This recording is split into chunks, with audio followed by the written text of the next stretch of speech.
You see this mistake, many traders, they mark supply zones and demand zone, but they don't know the difference between fresh zone and tested zone. And that small mistake fit cost you money, because fresh zone and tested zone no be the same. If you treat tested zone like fresh zone, market go humble you. Today I go break everything down simple, no grammar, no confusion, just understanding. What is fresh zone? A fresh zone is a supply or demand zone that price has never returned to after it was created. Simple. Market create the zone, price move away very strong, and it has never come back to the zone since. That is fresh. Why is it powerful? Because others still dey inside.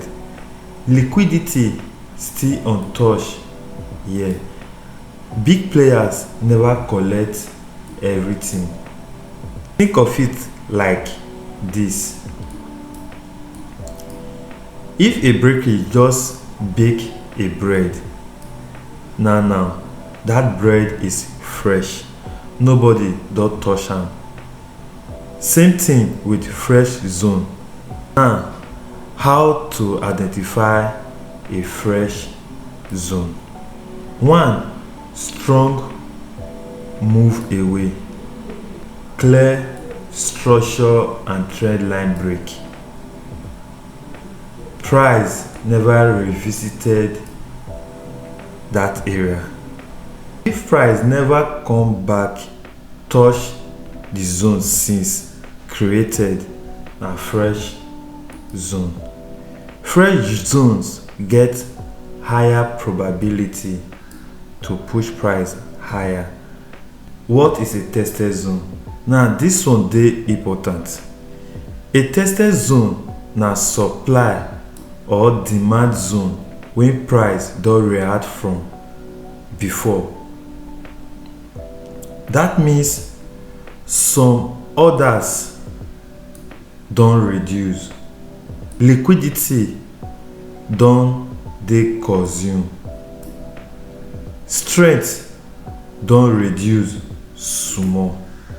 The more touches the zone, the weaker it becomes, because every touch remove orders from that level. For example, if this demand zone gets 100 buy orders, first touch remove maybe 60 buy orders, second touch remove another 30 buy orders. What remain na only 10. That zone no strong again. Signs of tested zones. Price has returned once or more. You see weak inside the zone. Reaction already happened before. Tested zone can still work, but probability don reduce. Fresh versus tested zone. Which one is better? For beginners, Focus on fresh zones. Why? Because probability is higher, less manipulative, clear reaction. Tested zone require more confirmation, lower time frame structure shift, strong rejection, volume confirmation. If you just enter tested zone blindly, you dey gamble.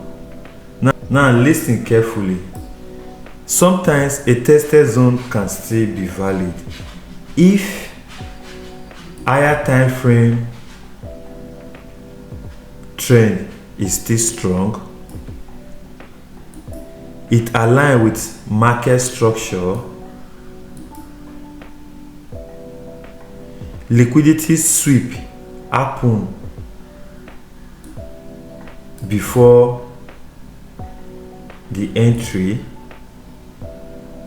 but that one na intermediate level. If you never master fresh zone yet, no rush go tested zones. Common mistake when beginners dey make.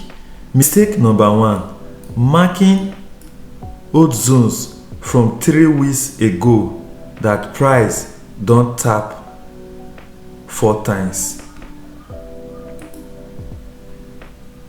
That one no be fresh zones again. That one na weak zone. Stop forcing trade for weak level. Market no hold you reaction. Quick rule you must remember: fresh zones is equal high probability setup. Tested zone is equal low probability setup. More touches is equal less strength. Simple.